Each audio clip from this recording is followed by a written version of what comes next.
Ladies and gentlemen, ATDF everything in that shelf presentation.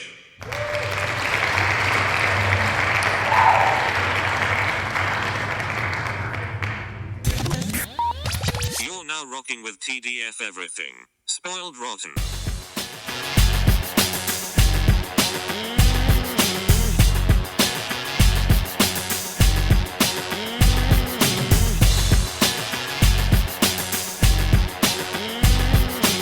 Spoiler alert.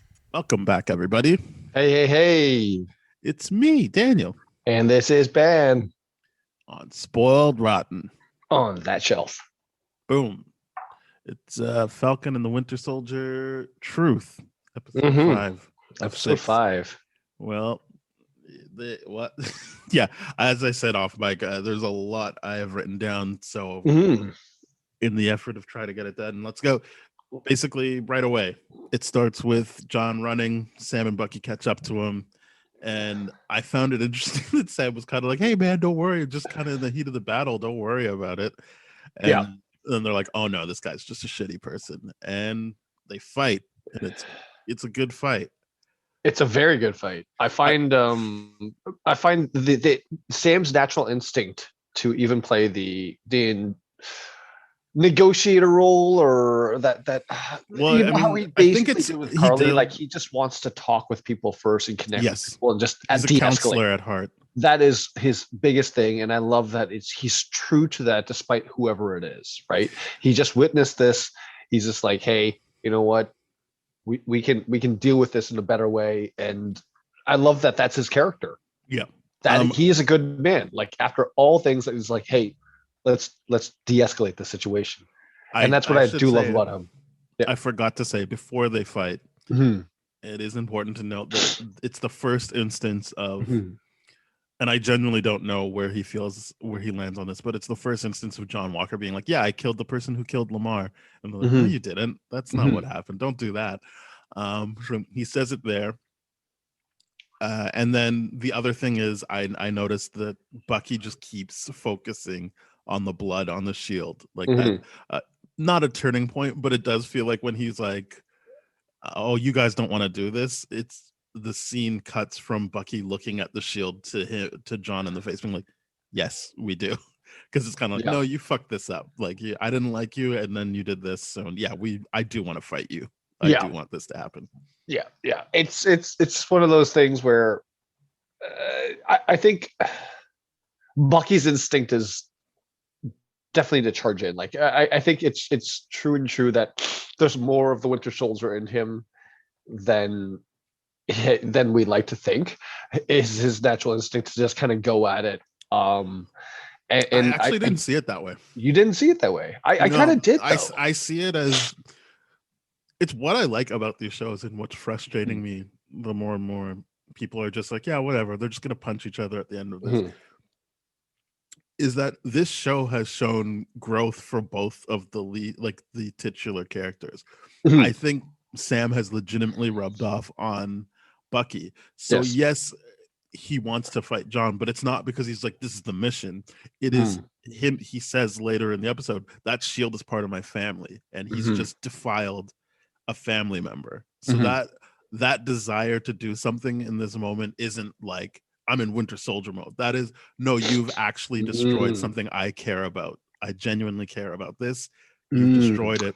Because his first instinct actually was to talk about it, like Sam was talking about it. Right. They both came in and talked to him about the situation. He didn't come in and throw a punch. You know, you're right. He did just come in and, well, very much like Bucky, I guess he sits and does the staring thing where he just observes, right? I guess you're very much right with that. He just let Sam do the talking, and he did the observation and did the assessment in his own mind that he was like, you know what? Your logic here is not sound. It doesn't justify what you did there. He hears all of the key things of being like, oh, no, you're wrong. Like, like, you think you killed the right person, you think you killed for the right reason. No, like you can't keep this. And it's not like he's not reacting in a way that, you know, someone would. Like, it's like, no, you actually killed the wrong person. It was Carly that did that. Like, he didn't know that, and he's like, no, and he just kept insisting he kept insisting to just like write his narrative into truth, right? Or like, and Bucky's just like, nope, don't like that. I like that assessment way better than where I saw it from, because I did see it as like, no, I'm going to go into soldier mode now. You gave me the excuse. I see the blood on the shield. And so another thing I noticed is he did a lot of punching without his metal arm. They explain it later in the episode, but I do feel like, yeah, this was a more personal thing for Bucky than it was a I'm on a mission type thing. Right. I also saw some pushback in that argument, in the sense where there was a scene within that fight where it shows like his metal arm getting electrocuted and stuff like that. So like, oh, was it malfunctioning was a question within that kind of thing, right? But it's weird that it doesn't come up throughout the rest of the episode if it was malfunctioning. I think they were just trying to show you that he was going to be out of it for a bit. They needed to like he just ratchet up the electrocuted tension. Out. Yeah, fair enough. Yeah, I think that he was dealing with that, because this is me projecting. I am willing to say that I don't know for a fact what they were writing. What I think is happening, what I think is successfully being done, is you are seeing these characters as human beings. Yes. It's what they did in WandaVision. It's what they're doing here, is you're actually getting to see them, like, for lack of a better term, you're getting to see their hopes and dreams. You're going to, like, you get to see what they care about. Mm-hmm. And I think, so when he reveals, well, I don't really think about my hand. I don't even want to get into that scene too much, but I think that reveal later is a genuine reveal. I don't think that's him compensating for something. Right. I think that you're just learning more about these characters. Absolutely. And I think the electrocution thing is, yeah, we needed to take him out of the fight for a bit, because basically, well, one thing I know people keep saying it's like Civil War, but I felt, yeah, there is the Civil War, like Iron Man versus Cap and Bucky type feeling. But for me, it felt like Infinity War, when they're like trying to get the gauntlet off of Thanos. Like, when they finally like break his arm and take it off, I'm like, yeah, like this is the like successful version of that. Yeah. Of like, oh, they're all working towards, I mean, it's two of them, but like they're working as a team finally. They don't have a hothead in the situation, and they accomplish the goal of like removing this iconography from the bad guy. Right. And I saw it purely as that, because Bucky was trying to remove it for the reasons of, you don't deserve it. We have to restore like its purity, or whatever whatever that might mean for the shield. Obviously we know it's not pure for Bucky anyways. Yeah. He's like, I've got to take it back. You don't deserve it. You're not worthy, kind of deal, like that whole Mjolnir idea that we brought up last episode.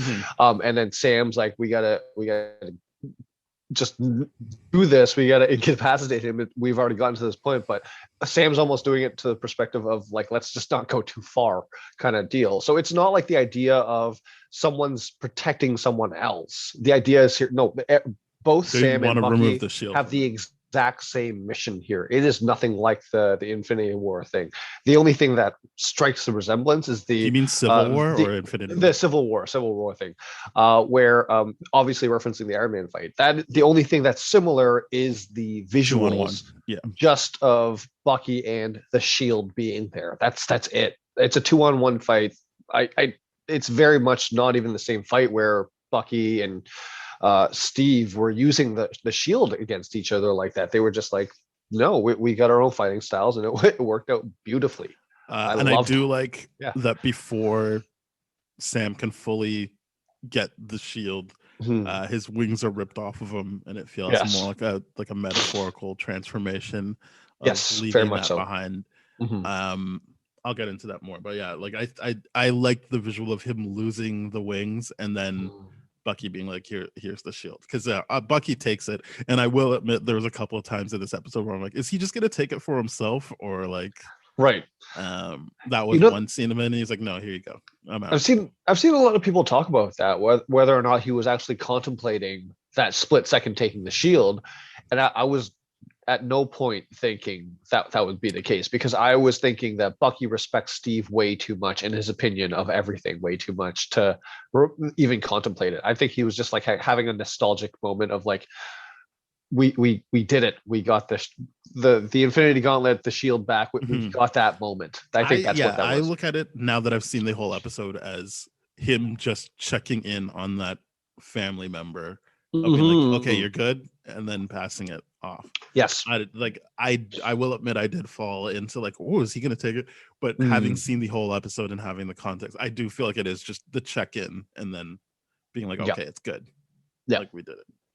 Yeah. The one thing that bothered me about that scene, I have to say, is that they just leave John Walker there. Obviously, he's defeated and all that kind of stuff, but like, really, I mean, I feel like the mandate should be some visual of like some like people coming in to like arrest him or something like that, as opposed to, it does feel like that should I have been the think thing, writing wise, it's right? cleaner because they don't work with the government in that capacity. That it's cleaner that you That's a just good point. see that they leave and that there isn't like people coming in and Mm. just getting John Walker, considering they should be trying to get all three of them. You know what? That's a very good point. Very good. You're right that it's like, how come we didn't see it? But Yeah. I feel like not enough time passes for me to be like, what happened? Like my memory is, oh, it just cuts right to John's Yes. thing, but Oh, that isn't it what directly happens. cuts to it. Yeah. That isn't what happens. But like, I feel like not enough time elapsed for me to be like, oh, wait, why did they? Because you're right. I was feeling like they're just gonna leave him there, but Mhm. again, like with the context of the knowing the whole episode, it did feel like, Mhm. yeah, I feel like it just gets, you have to explain too much if people do show up and don't go after. I mean, you Right. could just have them like slink out the back, but it is kind of like maybe they just knew people were coming anyway, and maybe Right. that is what John was running from. Like we don't, like it does start in media res. Like maybe it was like, yeah, maybe like they all knew that the authorities were coming for them. Yeah, that's a good point. It's I mean, John Walker isn't exactly someone that's not well known. He's got all these posters like Cap is back, John Mhm. Walker, and all this. His face is all over the place. People know him, so it's not like he could exactly run Yeah. successfully. Anyways, not as successfully as Steve Rogers did after the events of Civil War, because I feel like the Steve Rogers situation was very similar to a Carly situation, where it's like you're on the run, we got people that will help you willingly, versus this situation is like John Walker's like, you're on the run, we watched you kill And a no one dude, likes you. Yeah. we watched you murder a dude, and insist that like whatever, but it doesn't matter. Like your job is not to be a weapon, your job is to be Captain America, and he's just being the weapon, right? And I we'll get to that later. Yeah, I definitely want to Yeah. get into that. But yeah, you're right. Like it's not like Mhm. Steve. People like Steve, they would help him, and people Yes. just watched him. I feel like people really just say like, "Oh, he murdered someone," because Steve murders people all the time. What he did does, was yeah. he murdered someone who was pleading, like who was not posing a threat. Yeah, So it it's was like so not an innocent person in that sense, but it was someone who was complying, and he still yeah, beat them. even in war, like if your enemy is like waving the white flag and being Mhm. like giving Yeah. up, you have to take them in as prisoners of war. You Mhm. can't be like, no, boom, boom, boom, shoot you. Well, I mean, I'm sure that happens. That definitely happens. But like But that, yeah, the it's not- legally, the legality of it still says that like, no, if we give up and we like wave our white flags, then you have to take us in. You can't just kill us, kind of deal. But and that's what he did, and the world saw it, right? Like, exactly. and I love the fact that that was referenced. Like what Torres says that, right, at some point, or Well, yeah, I want to someone get says into that that, scene yeah. because I feel like we ran into Sorry, that problem. Where yeah. It's like, oh, we're 15 minutes Yeah. in, we haven't even got past the word scene. Yeah. That's, I'm not putting that on you. I'm just saying No, I there's a know. lot to talk about. There's so much to talk about in this episode. Um, That's why. But yeah, Sam and Bucky basically regroup. Well, no, they don't regroup. We just catch them somewhere else, and they basically, yeah, we can't find Carly. She's gone. And then Sam is like, I guess you're gonna go deal with Zemo. Bucky leaves. And that's when Yep. Torres comes in, and he basically, yeah, he's basically like, I'll take the shield, and he leaves the wings, which I saw as like that's him leaving his last tie to the government behind, like being like, well, no, you can keep it. But I think in the very more practical sense, it's giving Torres the wings because he becomes Falcon in the comics. Yeah. He I gets mean, real wings in the comics, but yeah. I don't know if they're going to do that in this. I think they're just going to be like, yeah, he just takes the wings. Yeah, I feel that scene, I don't know if that was me projecting onto that, because I'm like, oh shit, he's gonna become Falcon now, because we know that as Torres, right? But the issue is like that scene didn't come across that way. Like now that I rethink No, I about think it's a it, well-written show so that it's Yeah. not like on the nose like that. I just think, right, yeah, you've set it up now that Torres can take those, especially when we know what happens later right, in the episode. It's like, yeah, there is no need for Sam to take those wings back. right. That's fair. Torres can keep them. But I think the poetry of it is him being like, and now I'm completely out on And this government yeah. stuff. Like Mm, I will be doing my own thing, especially what we learn in the next scene about the shield, which I think everyone already knew, but it's confirmed. yeah. I never saw it that way as shedding his ties to the government, but I'm actually really, really glad you pointed that out because it makes that so much more beautiful. Yeah, I think he was like, I'm done with this, and this Yep. was a good place to be like, you keep it. I mean, we also know that he knows that they track him through his stuff as well, Yep. which I think we can see retroactively in a couple of older episodes that he was kind of reluctant to wear the stuff anyway. I know in Madripoor he can't wear it, but like it seemed like it was like sparingly using his tech, right, especially since he knew that they can track him. Yeah, he definitely doesn't rely on it as much as he used to, right? After they realize he's been tracked and repeatedly, he just doesn't use it as much as he used to. So I really get the idea of him saying shedding, letting go of that, and just getting rid of it. It is beautiful, that thing. And I do think, yes, this is the scene where Torres probably talked about the support that Carly has. Yep. But yeah, I wanted to kind of move on because we'll have other times to talk about that. Yep. I think the big thing is the scene is John. I don't even know what you call that because he's not being court-martialed. I've heard many people say very specifically this is the most that could happen to him without a court-martialing. Right. But basically, the idea is that he is other than honorably discharged. And wouldn't that just be a dishonorable discharge? No.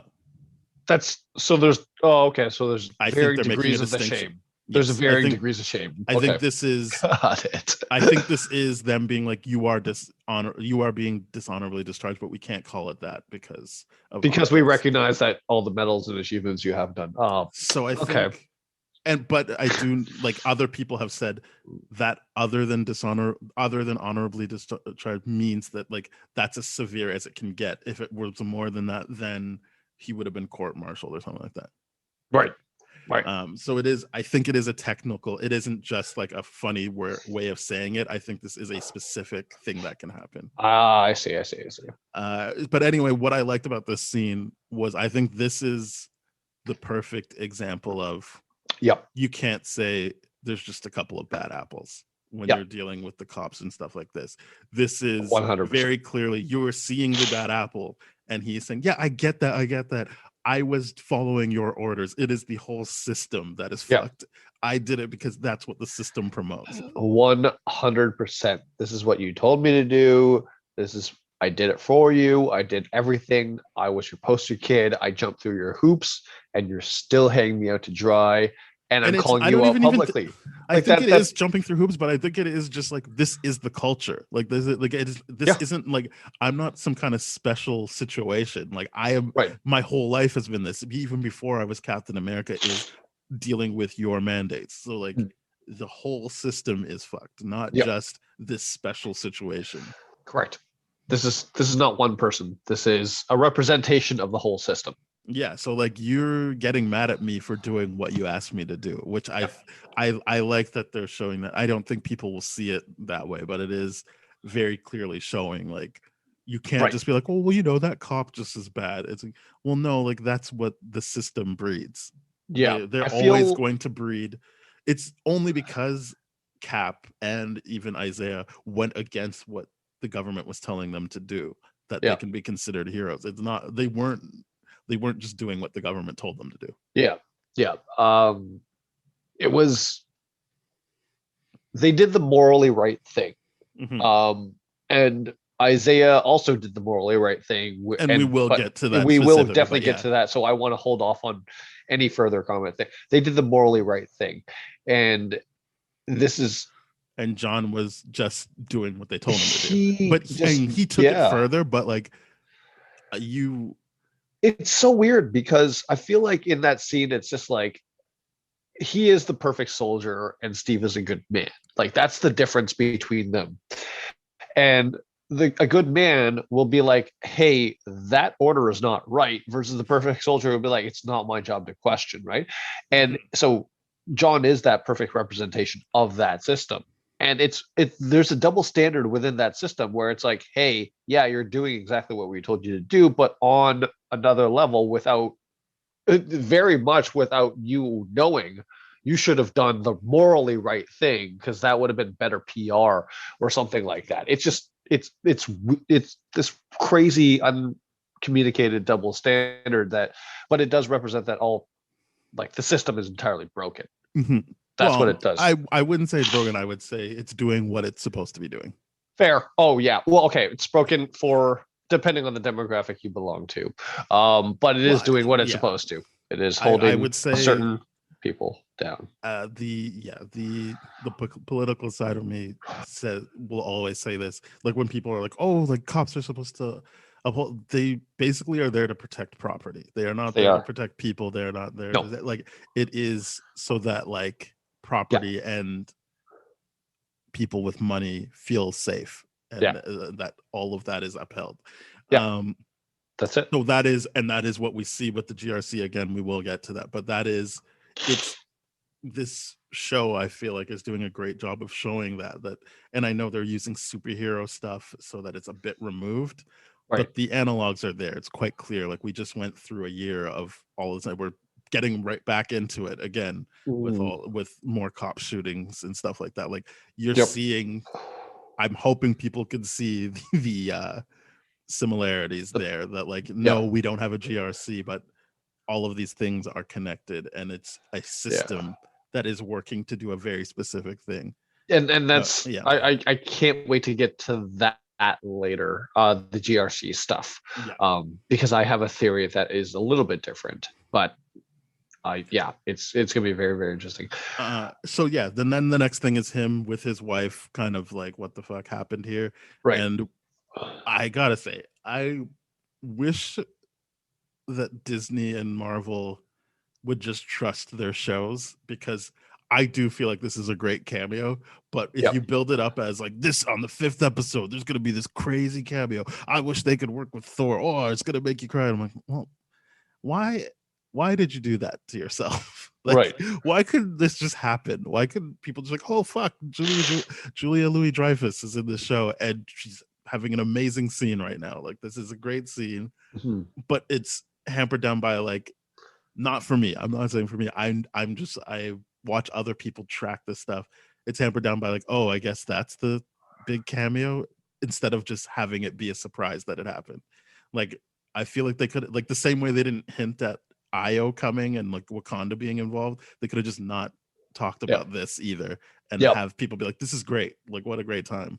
I agree. The whole Wakanda involvement within the series was an entirely big shock to me, because he was not in any promotional materials, and that to me was bigger than this, because of the fact that this was built up. It's like, ooh, this big cameo like they just don't trust their stuff. And I get it. Like I get Malcolm Spellman saying that because it's his show, and he'd be like, I'm glad I got to work with this person and that they did the show.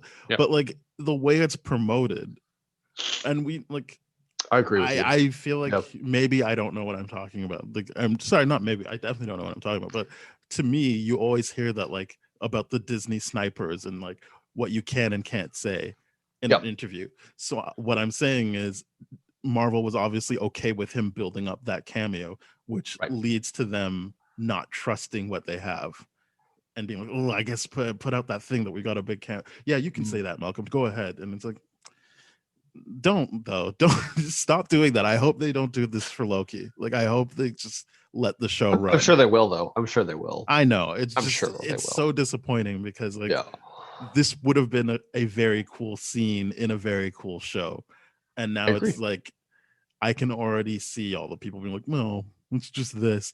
And like I don't know the character, I didn't look her up, and I've seen new rock stars break it down that she's Lady Hydra or whatever, like she's just Val in this or whatever, and she's got a really long complicated name.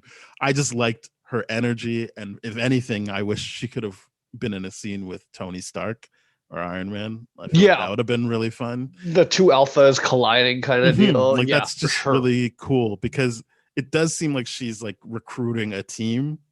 Yeah. But it's like, wouldn't it be funny if like she had to like interact with Iron Man, who also recruited a team, basically? Yes. Yeah. And compare notes on like team morale events or something like that. But yeah, I mean everything about it, like when the wife is like, "Who are you?" and she just gives her a blank card.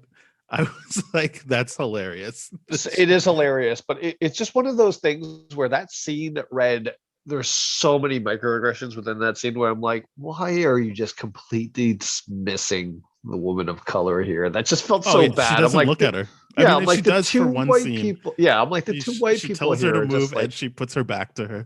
Yep. She's obviously a bad person. I She think is, that's quite yeah. clear. I just Yeah. liked her energy in the scene, in a show that is doing exactly what you're talking about, showing what it's like to be black in white spaces. Like that woman was having a connection with her husband, and then this other person comes in and she's like, it's like she's not a part of it. Or the only reason to bring her up is because it's like, what a good decision to marry this hot piece of ass. Like that's her contribution to this. Objectifying her and demeaning her and all that kind of stuff like that. I really wanted to point that out, but you're right. The energy, her alphaness entirely is just like, anytime she walks into a room, you're going to be like, oh, it's going to be about you. This is going to be fun because of the way you're playing this. So I am looking forward to her. Like, yeah, your best decision is answering the phone when I call you. Correct. Right. Like I like how she does that. It's such an interesting dialogue, and yeah, like Madam Hydra, Lady Hydra, or whatever. Vanessa, it's Val, Allegra D. Fontaine, or Contessa, and Val is just it. We're just gonna go by Val going forward. I'm not saying that whole name. Yeah, it's a very interesting character. Has a lot of stuff in related to Secret Invasion or Secret Wars or stuff like that. So it's going to be very, very interesting to see how she's used as a character going forward. But I completely agree with you. Going back to, I wish Disney would believe in the shows themselves, because it seemed like that promise of that cameo was underwhelming, because I'm just like, because the episode itself was so good. And you didn't need to hype it up based on that cameo. It's a cool cameo, but I don't think one that's worthy of like, let's hype it up after episode 2. I agree. I really, really, really wish that was just left alone, and like it was something like after the fact. It's like, why didn't you tell us about this? And they're like, I really want those moments again. Like, give us the Wakanda moment again.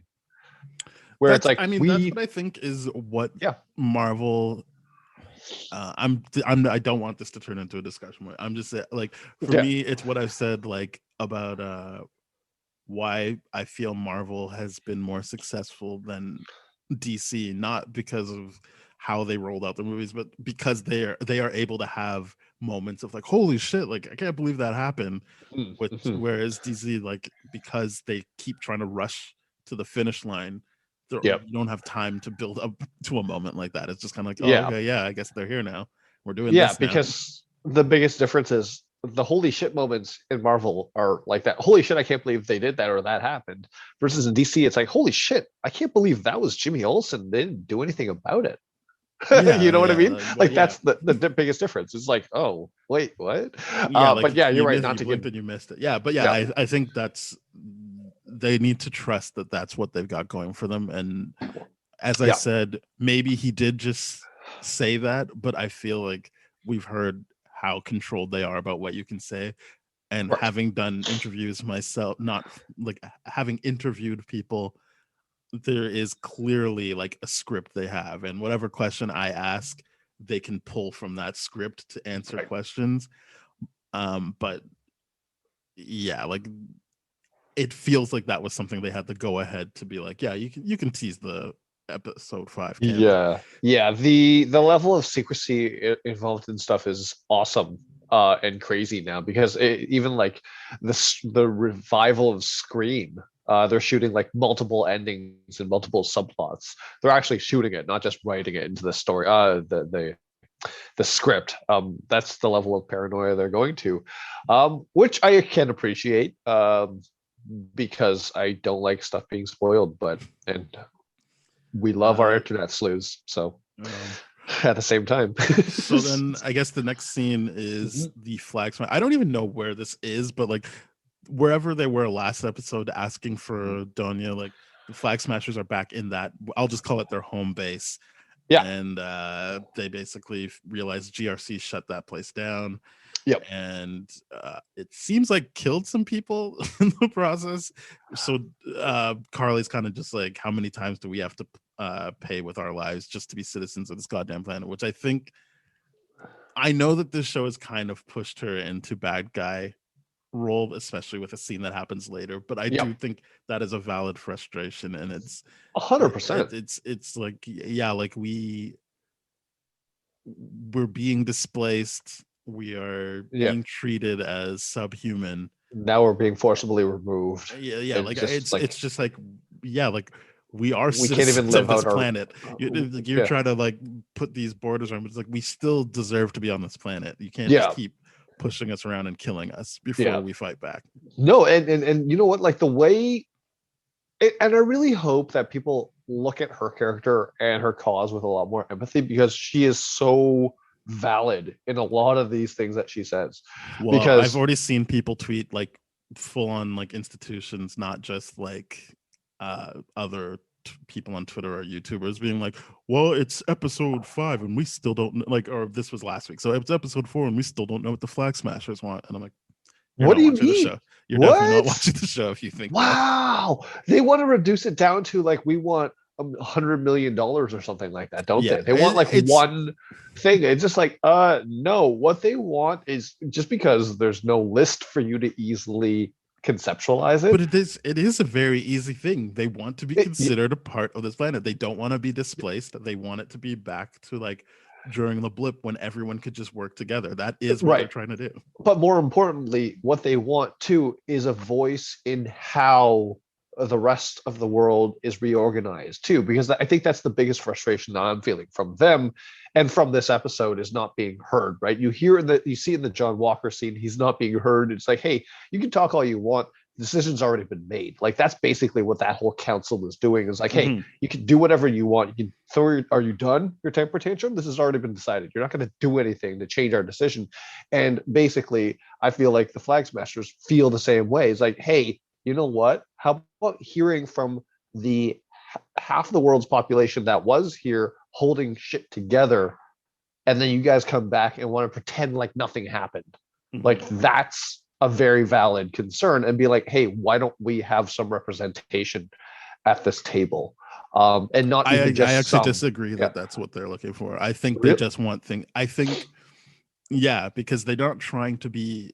Well, no, it's what that's what I think. Yeah, that's why I disagree, because especially if you look at this as BLM, it's they don't want to be part of this system. They want to break it down to create something new. So it's not about hey, like we want a voice. This is just as we want to be seen just as equals. Usually, it's no, abolish that. It's abolish the police. It's it's no, break that down. Like that needs to go away, because in that 5 years, we saw something that worked. And we don't want to go back. It's like that. How people, you can see it now with COVID, like that they're so like ingrained in what it's like to be in a capitalist society that they can't fathom a world where like you could do a lockdown and it's the government's job to subsidize things for people so that they don't have to feel like they need to be working. Because they're so like in that mind frame, and the flag smashers represent wanting to break all of that down. So that's why I disagree that they're looking for like a voice. I think fair enough. What they're saying is stop doing that. That didn't work. Right. Very valid. Very valid. And I think it's very clear that that's what they're doing. And I find it kind of irresponsible to like. Right. I mean, whatever. We're talking about TV, but I think it's these ideas that they're dealing with are very interesting and important ideas that go beyond just, hey, like it's an action show. that it's irresponsible to try and report on this or critique it. Like, well, how come they're not like asking for, as you said, how come they're not asking for billions of dollars or something? Like, or like we want it's this, like, no, they want a very clear thing that has been stated since the beginning of this show. It's wow, I can't believe there's some content creators out there not understanding or writing about this show. And that's what I'm saying, like a content creator, but like these are journalists. These are people that are professionally paid by newspapers and stuff to cover this stuff. And they are, and I know that I know that you don't get to pick your headline, but like to lead with that is, again, indicative it's the system that's broken. Like, to be fair, there are many examples of journalists covering and reviewing movies and having literally no idea of the background of that character or what they're talking about. One you don't famous need to example, know who Carly Morgenthau is. You just need to watch the show and be like, oh, that's what they want. I get that, but there's some journalists that just fundamentally get assigned to certain things and review certain things. And I'm like, why did this person get assigned to it? Because like I remember this one review of Deadpool where it was like the scathing review of how like ridiculous, over the top, the jokes are like disgusting, foul. It's like, oh, so your review, you knew nothing about this character, because that's exactly what you were going to get. Why I'm pushing back against that is you're talking about comic specific things. Like, it's weird to comment on something like that for Deadpool, whereas these aren't even actual characters in the comics. They were made for this show. Like, Flagshire is one character and he doesn't even have the same idea as them. So this is just a new idea for this show. So it means anyone can see it for what it is. Valid. Yeah. Valid. Yep. This isn't like a, hey, you got to read this issue. Or that. It's like, no, there are no issues to read. You can just watch the show and understand what they want. Right. That's very valid. Yep. I love it. Yep. And I just said that the system, what I mean is I feel like because of what they're talking about, people are trying to dismiss what this show is actually doing. And it's really frustrating to me. I don't think it's like a mistake that there's so many things coming out like, oh, we don't know, like, oh, what's wrong with the show? And it's like, all right, like, I can't believe we're having this. Because if, like, let's say like Werner Herzog made this show and it was called like, I don't even know what you would call it, but like it was just there was no connection to Marvel. Then for some reason people can then frame their head around what is going on and all these themes. But because you put MCU on it, then it's kind of like, and I mean, to say nothing of the hill people have to get over when they have to deal with black leads and stuff like that. But like for some reason people are just kind of like, nah, it's just whatever. Like, I don't know. Yeah, I feel like there's this immediate dismissal because of the target audience, right? Like I feel like, this gets brought up with like Star Wars a lot, where it's like, oh, that's just a kids movie. I'm like, yeah, but they're discussing serious themes within the kids movie. That's like a hidden treasure that if you're old enough to understand, you'll get there. Like, it's made for kids, but there's like gemstones in there for adults. That's the exact same way the MCU is. And right now, I would say this is getting less and less kid oriented. You know what I mean? This is like I think it's important for kids to know, but it's not it's not talking down to anyone. It is correct, being very blunt about what's happening. Yeah, so it's very like, let's say like young adult, like early. Yeah, like I'm not saying like early adult, if you whatever. have like a toddler, like sit them down to watch this. It's still intense. It's got people being bludgeoned to death. What I mean is that like it is still an important lesson for a kid. I feel like people are like, the brand here is not worthy of discussing this thing versus we need a small indie filmmaker that truly is obsessed with that topic to do it. And I'm like, we can have it on both ends of the spectrum, and that's kind of the point. We kind of need it on both ends of the spectrum, right? We kind of need representation in this discussion happening all over the place. So don't dismiss it or avoid it. This is very valid, very well done, I will say, because there's many discussions in this episode we haven't even gone to yet that are like, the next scene is, so let's get there. The next scene is Zemo getting captured by Bucky and an Io, almost said Ao. He's at the Sokovia Memorial, and two things I found interesting Yes. on this. Actually, three. So the first thing was Zemo still being like, you got to kill Carly. She's too far gone. Sam's going to think that you can change her around, but you can't. You got to kill her.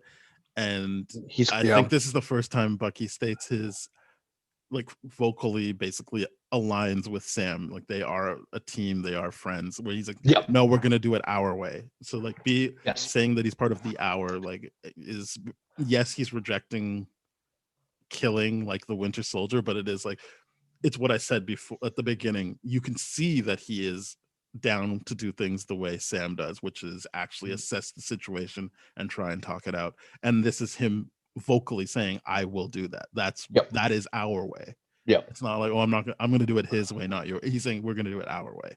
Yeah. So I think that's like the first thing. So I found that very interesting. I also found it interesting that Zemo was kind of like, hey man, don't worry, I crossed you off. I crossed myself off your list. And it's like, okay, like I get it, like you think ahead, you already knew how this was going to play out, but it's just like, I guess Bucky's just okay with that instead of actually being able to. But I mean, I find it interesting because of that, but it's also later on in the episode we'll find out that Bucky has never really been taking that seriously or doing it the right way. So maybe it does make sense that he was like, okay, great, thanks, a name off my list, bye.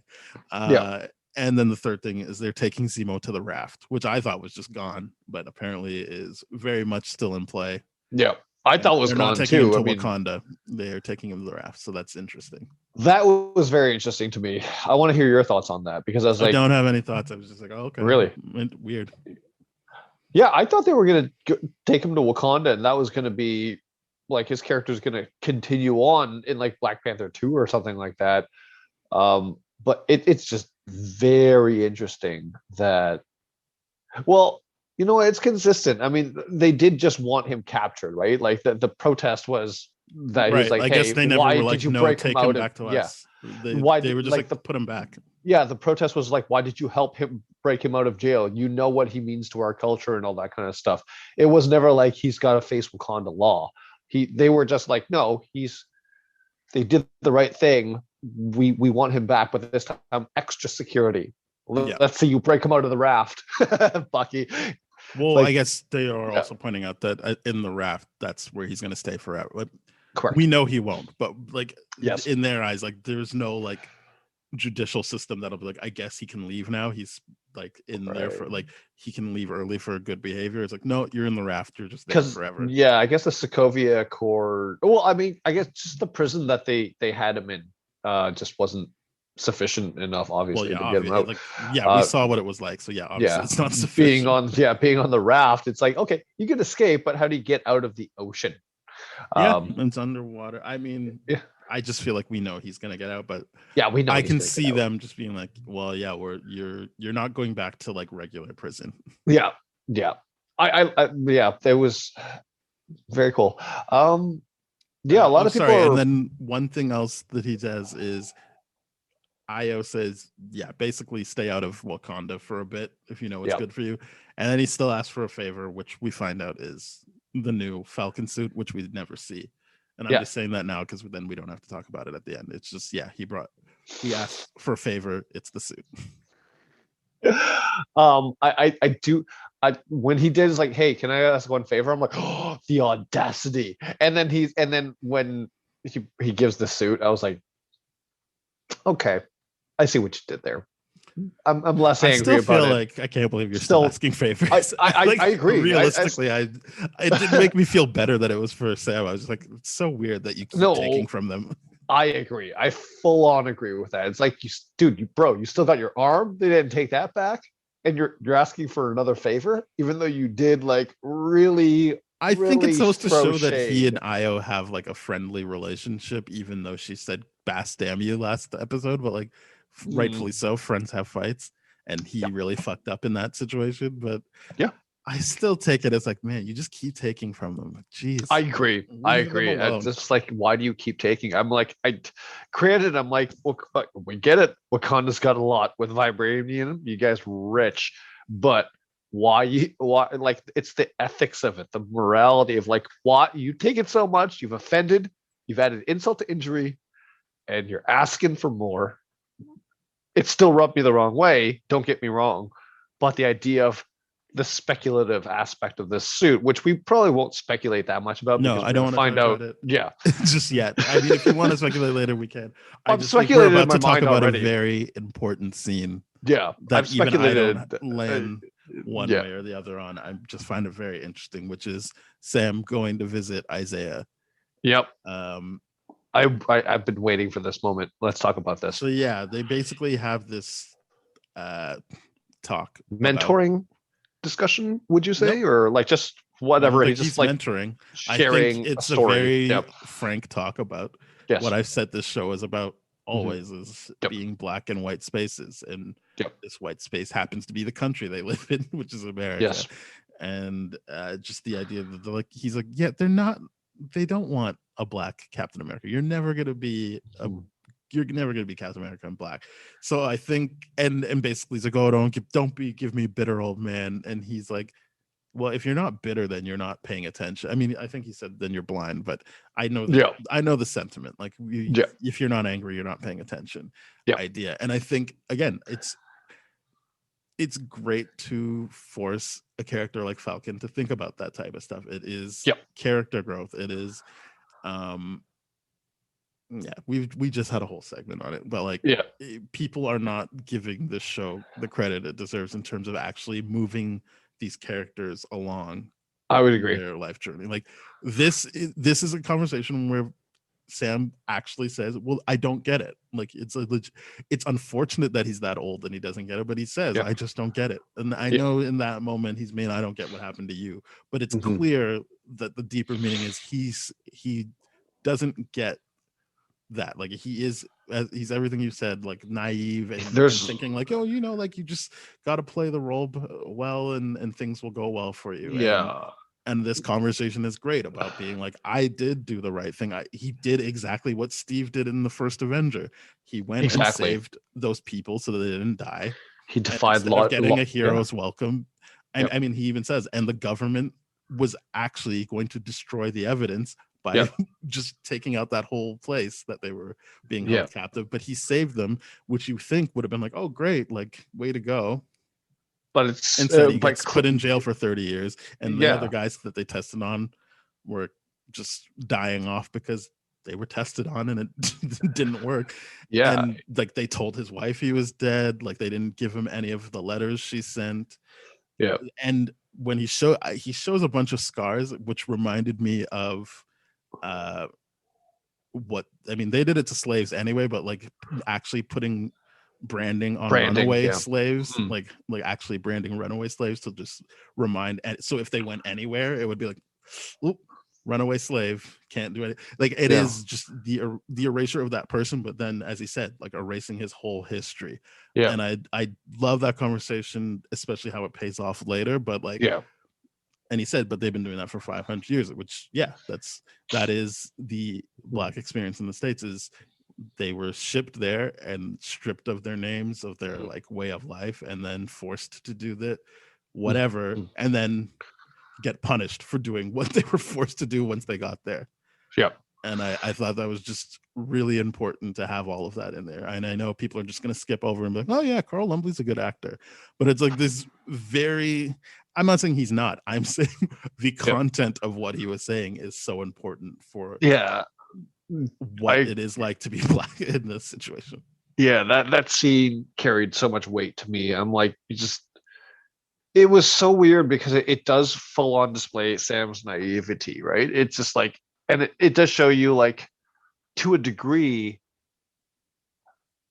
that the progress that's been insinuated within what Sam's experience, within what his worldview is, right? The idea that, even like as an Avenger or whatever, with partnered up with Steve and all his experiences, he never saw it. And that's why I like with what Isaiah says is like, if you're not bitter, then you're blind. And that really says so much to me, is like the idea of like, hey, you may not see it, but it's happening to you regardless of whether even you what see. He said, like, oh, you think you're just going to change this by giving me the shield, and then like you think I'm not going to die if they realize I'm still alive? You think they're not going to try and take me out? Like, no, nothing has changed. And again, they're using these superhero tropes to get a Right. very real thing across, which Mhm. is if you look, Fred Hampton, Malcolm X, Martin Luther King, Mhm. all of these powerful Black people that actually were seen to have power over the people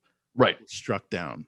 Right. They didn't erase their history. I mean, for someone like Fred Hampton, you might argue that they did try to erase his history, but like Yeah. it is, and I know I'm missing people. I was just trying to use people Yes. that have movies out and people can somewhat feel like they have a thing Right. about, but like there's all these powerful Black people who have been killed off Yes. because it looks like they have a certain power over the people, and Yeah. it's that's the same thing would happen to him if he popped his head back up. And the only reason it's not happening to Sam is because he got to stand next to the white guy, and people could be like, all right, so he's in check then, because Yeah. there's the white guy. Even though Steve probably didn't look at it that way, naive on his part, which we'll get to as well, because that gets Yes. talked about. But like Mhm. the optics are, yeah, it's the white guy and his Black friend. Yeah. And so like there's no need to take you out because you're standing next to the Exactly. white guy.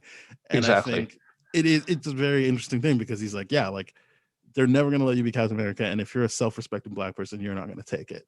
Which Yeah. I get that argument, and I know it's not quite the Mhm. same, but I do know that people are always like, well, make your own Oscars and stuff like that. And I've always been on the side of, no, like take up that space. Like it shouldn't Yeah. be that's just by the default that's for white people.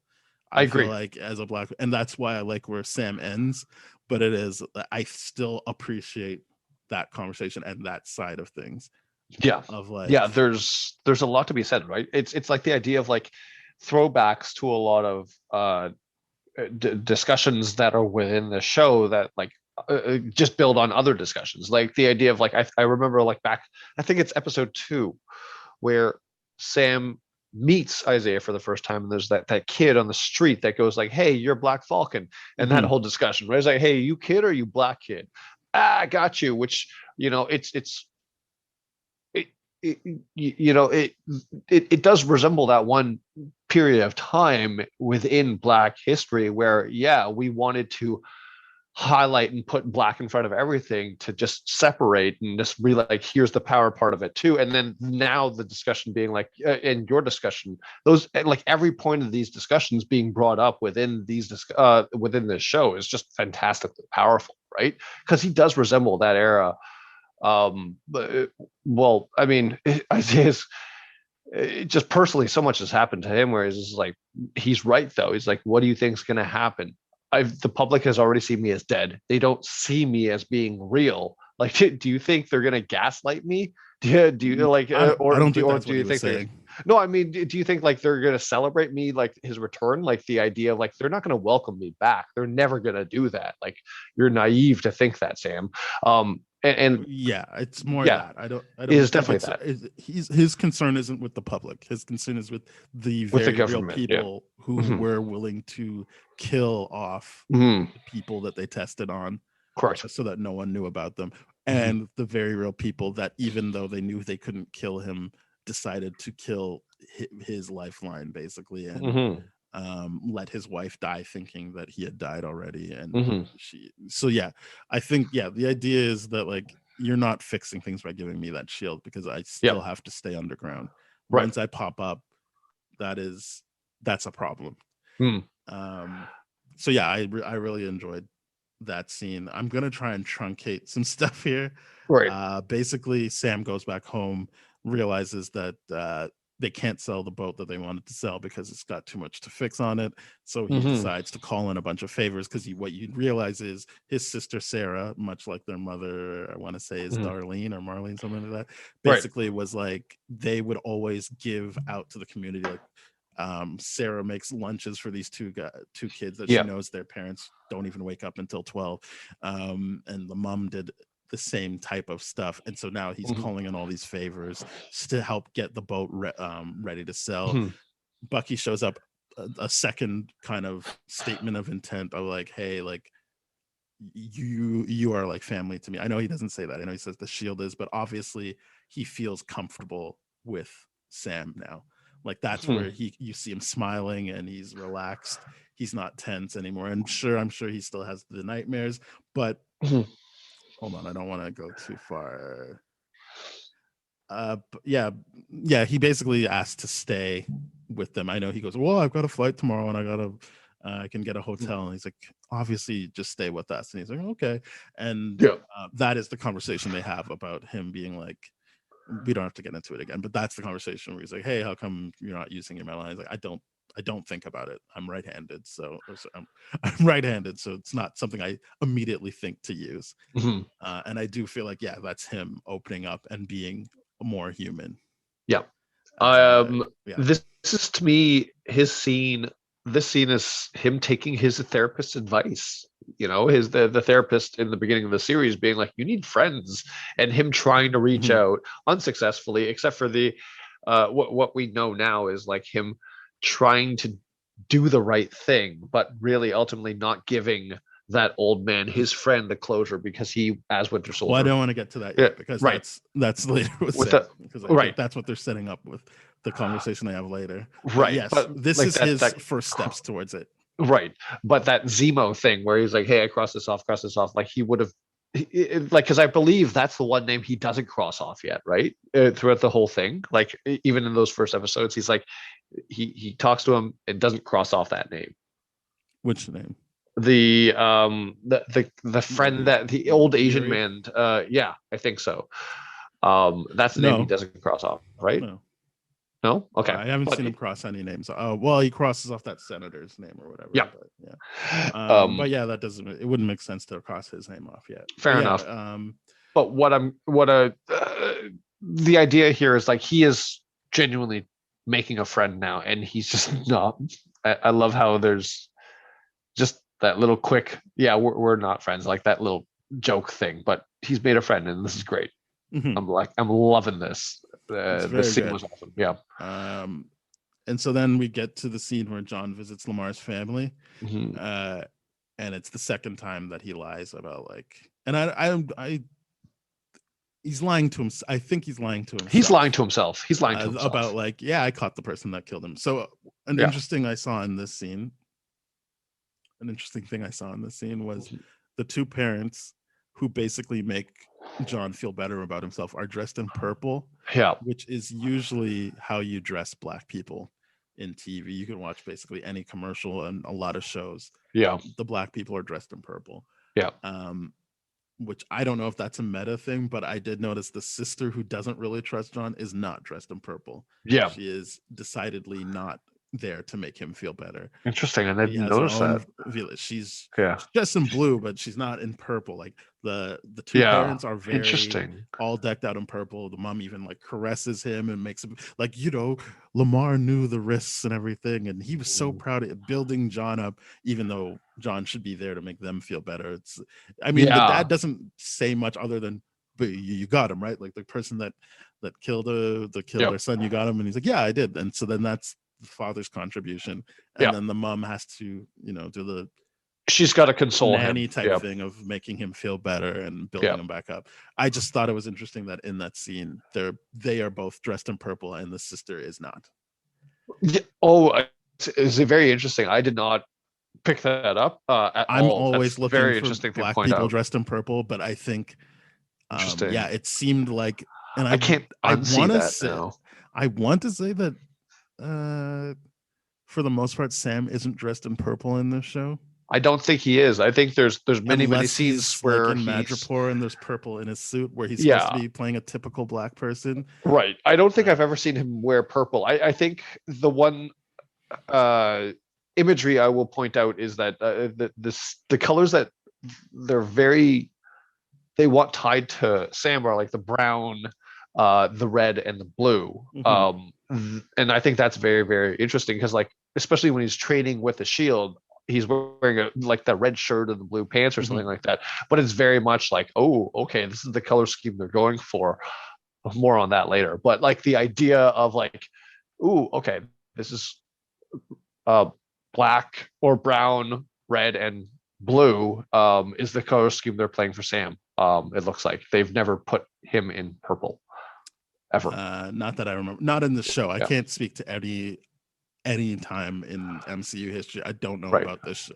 But yeah. So I have a question for you, Mhm. just just aside, because like purple, and because you know how like colors mean different things in different different cultures and everything like that. Why is it that they put black people in purple when their You'd have to wardrobe ask a department white does? advertiser. I don't know. Okay, that's just a very interesting thing to me because like purple in Chinese culture is the color of royalty. You couldn't wear purple ever. So I didn't know if there was a connection there of like we're gonna be I just royalty of think our even own, if you and I look at don't know. toys, if you look at like Mm, Barbie, the black one will probably be in purple. And if you look at mhm. TV shows and definitely commercials, usually the black Right. people are dressed in purple. Oh, you're absolutely It'd be right. like Like now that you've said it, I can't coding for unsee like it. this is the black person. Right. So now that you've said it, I can't unsee it. But is that one of those things? Because I'm not good with color scheme. It's just, is it one of those things where it's just like I do not have an inherently answer that's a for good? you. Fair enough. I'm I just do trying to not have an overthink answer for you. this. But yeah, if anyone knows, tweet at us. Yeah. You know our handle. We'll say it at the end. I'm gonna say something It's just now. interesting to me. It's just interesting to me. It's very interesting. Yeah. I think that was done on purpose. And Mm, it's not something that will pay off later. I just think it was done on purpose in that scene. right. Because Uh, I think you're right. Because in my mind, I'm like, if you're showing a grieving family not wearing black, I feel like there's a reason for that, right? Because my instinct is like grieving family wearing black well, immediately. yeah, maybe they already were at the funeral and this is him seeing them later. But yeah, Well, this is definitely after the fact, right? Because even his wife is like, you have to go see Lamar's parents. Is Yeah. like so insinuating, they're like, hey, you didn't go to the funeral. Like, what the fuck? Or Go. maybe it is just like maybe Yeah. don't let the funeral be the first time you see the parents. Right. Maybe that's a visitation. I don't know. Yeah. Whatever. We're don't breaking know. down too many technicalities. The important point, the thing to point out in that scene is yes, the mother, the family is being lied to by the white man, and the white woman is, I mean, the black woman is consoling the white man to make him feel better, as opposed to what he's supposed to do is make them feel better. Which I guess you could say he does that for the dad, maybe, but Through a no, he lie. doesn't. Yeah. Through a lie. And yes. it is more, you can see what he says when he goes, Yeah. I would never let the person who did that get away. Like, Yeah, so he doubles more for down on it. him. He Yeah, doubles it's- down on it, even though when he's heard evidence, it's like, hey, you didn't actually get the person that killed Well, I mean, he knows he didn't get the person. right. The guy told him I didn't do it, and he saw who killed him. It's Did he so- see that? Because Yeah, I he's- didn't get to rewatch the he's- episode to see he that. saw But that yeah, fair Carly enough. punched him. Like he just Yeah, raged you're out. right. Yeah. You're actually right. Yeah, he's twisted that in his And mind. he said, "Where is she?" When he knocked Nico down, he said, "Where is she?" Good So point. that's what I'm saying. Like he's lying, but I don't know if the lie is for them or for It's for him. himself. It's for I him. think he's lying to himself. Yeah. But basically, I'm gonna say this now so that we don't have to talk about it later. Right. Sharon calls Batroc and is like, "Go work with the Flag Smashers to kill Falcon." I don't like. I just want to say that that's what Sharon did. I don't want to get into that scene with Batroc and the Flag Smashers later. Basically, when he shows up with the Flag Smashers, it's because Sharon called.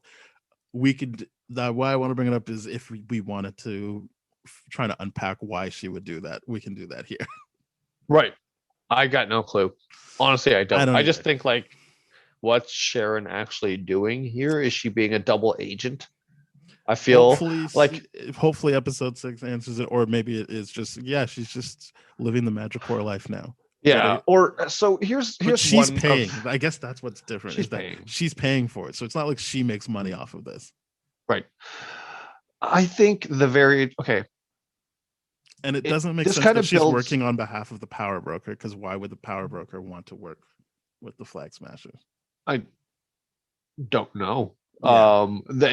You're right. A lot of that doesn't make sense. I just had like this one wild theory that is making less sense the more I think about it. But what if the power broker was one of the 10 rings and the Mandarin was like in control of the 10 rings, and like that's like the big bad, and like maybe like Val is one of the 10 rings too, or something like that. It's like the society of like secret power that's putting together this team. I don't know. Could be that, because Could be. I'm starting to think that the power broker is not one person and that it's a collective, kind of like the GRC. You know what I mean? It's not just one singular person, but there's like just a group of people, evil I do find people it weird that we controlling don't know. crime. Like we haven't met the power broker yet, especially Oh, since very, there very was an weird. episode Yeah. named Power Broker. Yeah. And yeah, that's this why episode made me be like, I guess Sharon isn't the power broker, or if Sharon is, like a lot of chaotic stuff going on. Like there's a lot of chaotic setting visual stuff people going and on stuff. for Yeah, I sure. don't know. I don't know, but Sharon's character here is that took a turn for sure. Because I thought Val was the power broker, but then when I learned who she was, I was like, oh, Yeah. maybe, probably not. Yeah, what the way Val was talking was definitely not. That's why, like, I only say that think because in generally, like, the power broker gives the powers to people, and she might have correct. been like, hey, you took the serum, but I got the boosters that you need if you need to, like, right. So here's how I think the power broker is not just one person. I think it's like ripping off, or like not ripping off, or just inspired by like the idea of like New York City crime families, the mafia crime families, where it's like, hey, all out war doesn't interest us. So the power broker is like a group of multiple heads of certain organizations. Like Madripoor is an organization of its own or something like that, and we got like certain other criminal organizations that are represented at this table. The country. Well, I mean, you're right, but the country. Sorry, I misspoke there. But I am starting to believe that the power broker is multiple people, the heads of organizations, kind of like how there's a red, like that round table in the Dark Knight scene where like we have all these crime bosses together meeting together, and then the Joker crashes that thing. I'm starting to think it's something like that, more so than just one person. It bothers me that there's like this is the hand of the power broker, kind of like how Darcy's hand was like, oh, who's watching the series, and we find out it's Darcy later in WandaVision. Like there's nothing like that in this at all. It's just like the power broker is watching, the power broker is this, the power broker is this. I personally think it's an organization, or like one member of the 10 Rings or something like that. That's what it feels like to me. Very well could be. I think that's a good thought. We'll find out, or we won't, but hopefully we do find out next week. I hope you're right. I personally feel like the only thing we're going to get from the power broker at this point, considering that we haven't seen anything, is like, yeah, we're going to get that like Dr. No moment where there's a guy in a chair and you only see his hand stroking like a cat. Like I feel like that's it. And it's like, ooh, who? And then that's the big thing. Yeah. Okay. Well, this is furthering Bucky feeling more at home. We see him actually resting on a couch, not resting on the floor. Yes. He wakes up to Sam's nephews playing with the shield, and he doesn't startle. He just kind of like, hey, and waves at them. They get startled and run away. But I thought that was just a nice character moment again. That's a very cute moment. Taking a bit.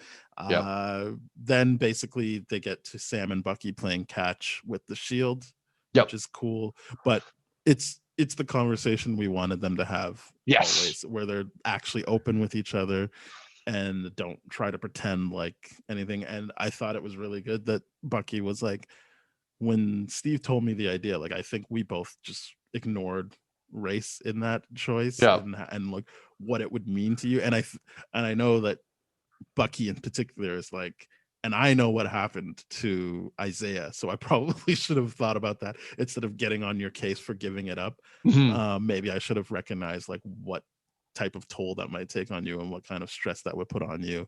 And like, I owe you an apology, and he gives a very genuine apology as he hands the shield off.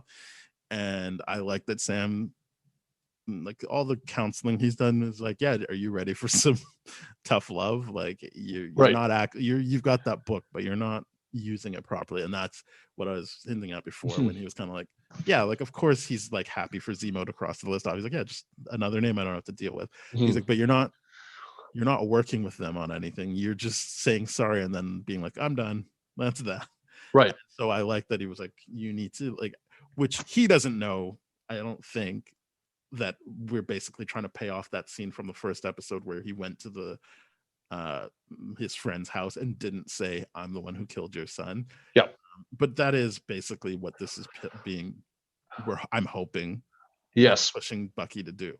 Yes, be honest with that friend as well. The same way he opened up to Sam, opened up to, I can't remember the guy's name. I think it's Yuri. I don't remember now. I can't remember his name either. I'll look it up while Yeah. you say your bit on this. But yeah, no, that whole scene is just, it's truly fantastic. The idea of like, they're both honest, they're both real, they're both training the shield, passing it off with each other, and I like that, the visual of them like, hey, it's like the talking stick, you know, that kind of like in a safe space is like, okay, this person has the talking shield and I'm going to throw it to you, it's your turn to talk. Like, it was that the visual representation, everything within that scene was truly fantastic for what it was. I know everyone's like, yeah, it is Yuri. Okay, awesome. Well, Yuri, but yeah, Yori. yeah, I am hoping that there is that payoff toward the end of the series with Bucky, that he does get to say that, because I think it's going to be just a fantastic moment where Bucky's like, you know, like he's doing the work. And Sam even says that, he's like, you know what, do the work. You gotta do the work. You can't just say sorry, that's it. You gotta do the work with these people. And it really gets to him, and that scene is fantastic. And I love at the very, very end where they're still chumming around with that riff off joke of them being like, but we're doing this as co-workers, right? Like, I like that a lot. That part I felt like kind of undercut it. It seemed like they kept it in because a bit of that was in the trailer, but I wasn't that happy with that ending, because I'm like that's just for the audience. Like, I feel like after a moment like that, you wouldn't joke around. Like, you'd be just really happy that you actually connected and came to some form of peace instead of being like doing that jokey stuff. It's whatever. I'm glad. Like, yeah, I think it was together, but it did feel like it undercut what was a very important scene. It was very, very important. It did feel like it undercut, but I just felt like this was one of those ways of being like, they're bros at the end of the day, and they're still trying to bro but that's around. What I'm saying. I don't want it to be that they're bro. Like, it seems like they've actually come to like they've come to understanding of each other as human beings, and that they've connected. So then, like, to be like, they're just a bunch of bros. It's like, well, that wasn't really the point of what just happened. I get that. I get that. Like, other than doubling down on the whole Sam being like, hey, like, you know, Steve is gone. Also, it's not that important what he thought. Like, you need to think for yourself on that one. Just the same way you'll realize later on in the episode, he's going to think for himself, even though Isaiah told him something very specific. He's going to think about it for himself. I think that's important. And I think it's also important that while they're doing their joking thing, it's like, we're just two guys that have a mutual friend. And it's like, well, that mutual friend's gone now. I would have liked it better if they came together on more like, so now we are the friends, as opposed to so we're just two guys. Oh, it works for me. But yeah, I think that's the one okay thing of that they were doubling. And I don't mean like he's dead, let's forget him. It was that, like, getting to the point of they don't need the Steve connection anymore. They've connected. They don't need to worry about like, oh, we're just friends or we just work together because of Steve. It's like, no, we like each other and we've connected. Yeah, I did like that. Anyway, then they do a montage of fixing the boat. Other stuff happens, but I basically I like the Bucky flirting with Sarah. I did like that he legitimately like wanted to hit on Sarah. It's just like, oh, that's nice. He's still human. And Sarah was like, okay. I take it. She's like, yeah, like no one really hits on me in this town. Yeah, it's hilarious. But yeah, I skipped over a couple of things to get to the important part, which is they're about to paint over their parents' names, thus erasing their history, and not just history, but the fact that their parents owned that property. Like, that's something that two Black people back then were able to own, and they were about to paint over it. And I do think it's important that they were selling it not to a Black person. They tried to sell it to a Vietnamese person, but that it would have just been taken up by a different. I'm speaking in like generalities. They were like taken up by a different culture. Like it was that it would cease to be this Black-owned thing anymore. And she's like, yeah, we can't do it. And he's like, I'm so happy you said that. And that's where I think he decided, I am going to take up the space. And I think that it is nice that he acknowledges, if I were Isaiah, I would feel exactly the same way, but I can't let his suffering just be suffering for suffering's sake. Mhm. I think it's and the sister says as well, is that, like, or Sarah says it as well, like, yeah, like, you are taking on this fight here at home for us, but also out there, like, not a lot of people would be able to do that. Like, I never think you're running from anything. And Mhm. I think that is also to say, like, Sam isn't running from the reality of what that shield means to Mhm. certain Black people, but you can see there is a new generation, like his Mhm. nephews, that idolize that shield. And so it Mhm. would be important for him to be a Black person to hold on to that and take up that space, Mhm. that previously white space, and Mhm. fill it with this Black person. Yeah. And Yeah, I thought that was. I like that resolution to him taking on the shield. Yeah, I agree. I thought that dialogue did so much. The processing, to the building off of where the work was done and where it goes in the future, and where different generations kind of see different things differently, right? I 100% agree. I didn't even think about the fact that the kids, his nephews, playing with the shield like so gleefully and with so much joy, and what it represented joy to them in that Mhm. generation. And like, I think him actually being between those two generations is a great way of putting that. I think that generational thing, talking about legacy, but where legacy should go, is such a beautiful way of putting it within this whole, like, that montage of Yeah, and I fixing think and it's building. And important that yeah. he's acknowledging, like, I still think he didn't take it because of imposter syndrome, like, oh, how could I fill Sam's Yes. shoes? But I think now it's important that he knows, like, I'm actually taking it in the face of people who don't want people like me to have it. Like, Correct. I now have that additional information Right. of historically what this shield would mean to an Isaiah Bradley. Mm.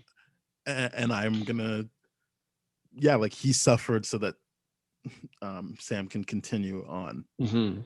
And Continue moving it forward. he Yeah. isn't part of the government, or Yes. I'm hoping that's the idea, because now he's got Wakandan tech, and like, so Yes. he's completely divorced from that.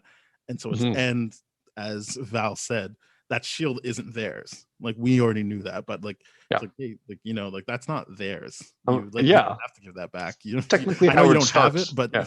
I know you don't have it, but you know, also you don't have to give it back to them. There's nothing they Right. can legally do to make you give that back. Right. And this is not U.S. property. So like, he is completely divorced from that, and for that newer generation, it will mean something different to them. Yeah. So yeah, I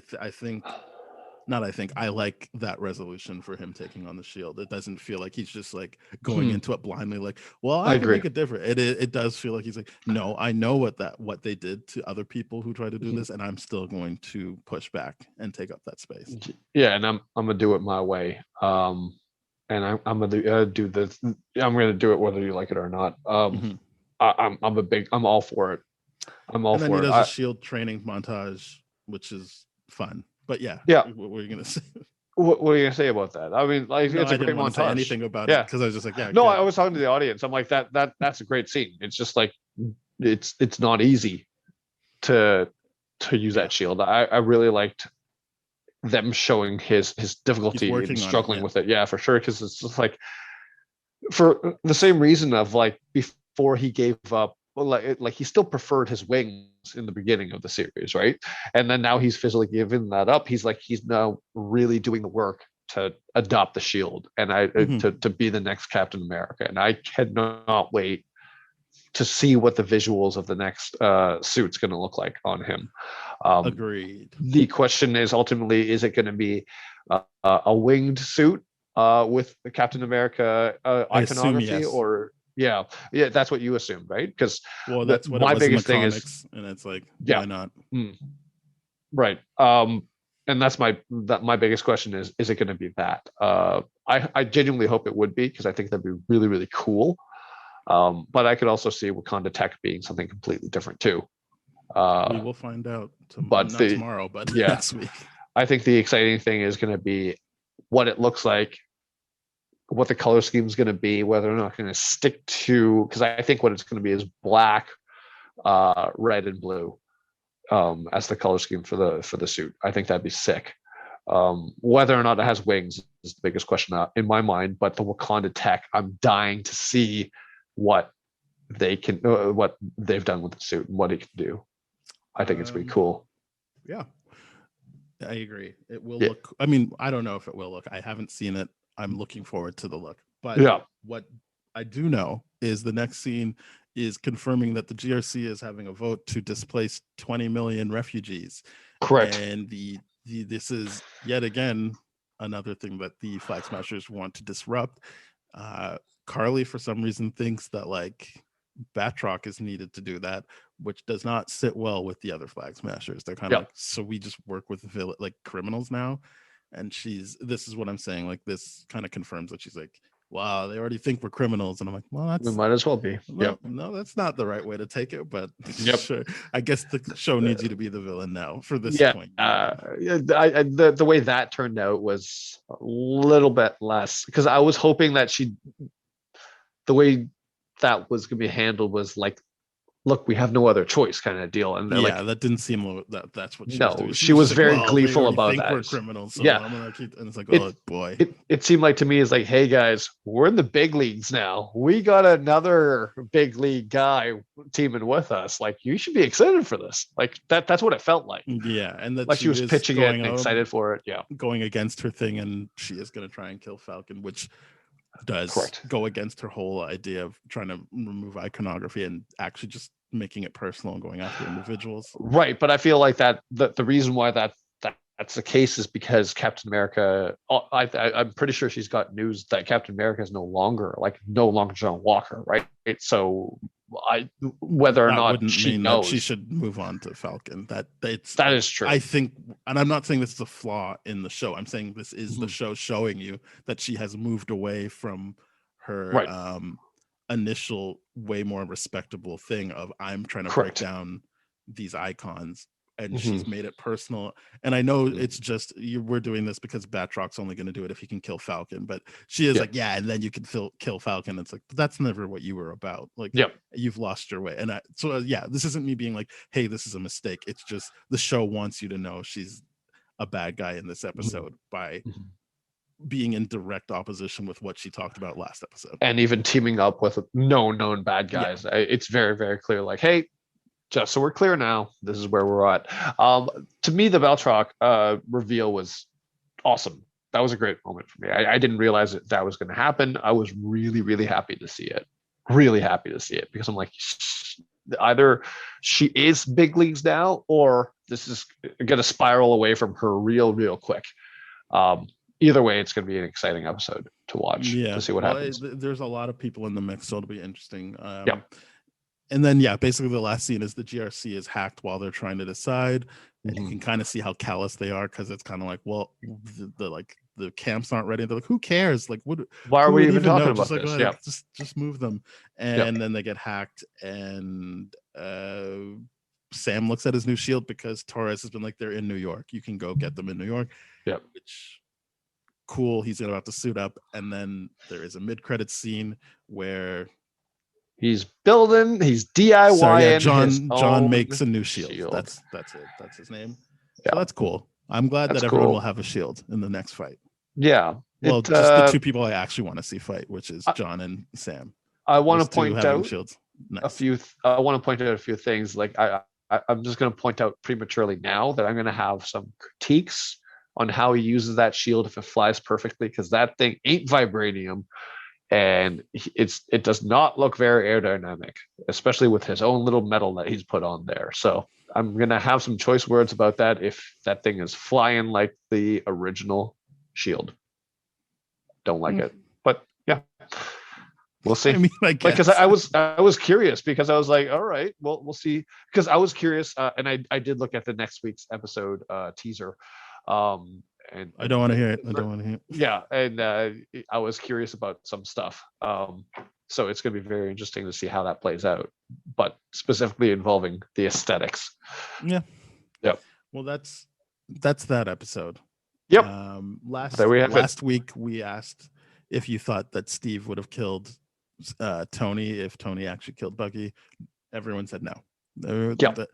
I'm not convinced that that's the case, but everyone said no. No, I still think that Bucky is his tipping point. I think if you take out, because everyone's like, well, he put the shield down, and I'm like, yeah, because his friend didn't die. If his friend died, I think all bets are off. You're right. I feel like because that would be the second time he lost him, and he would feel responsible again. Yeah, I feel like that he couldn't save him again. I feel like Peggy might be a better tipping point for him to go crazy for and kill, or at least I'm projecting that way. But I think you're projecting, because I feel like projecting. All evidence is that, like, yeah, it was nice to have them dance at the end, and it's romantic to think about that. But the person that he really goes off course for is Bucky. True, very true, true. Yeah, I like that. Our audience was like, hey, there's no doubt that Steve would have killed, because Steve's a good man.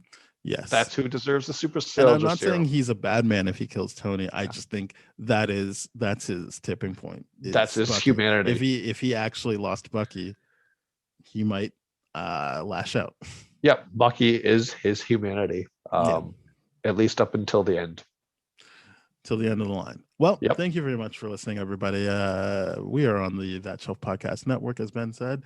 With other great shows like Bad Gay Movies, Black Hole Films, Changing Reels, Composers, No Budget Nightmares, What a Great Theme Song, and more. So please head on over there.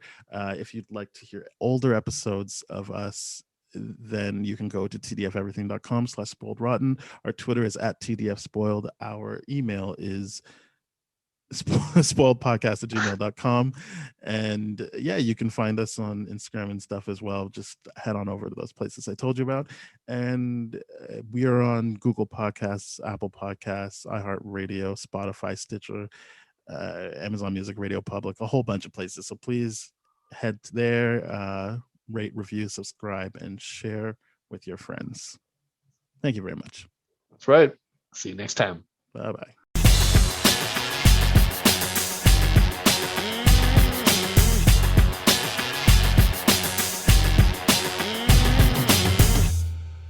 This has been a TDF Everything production, brah.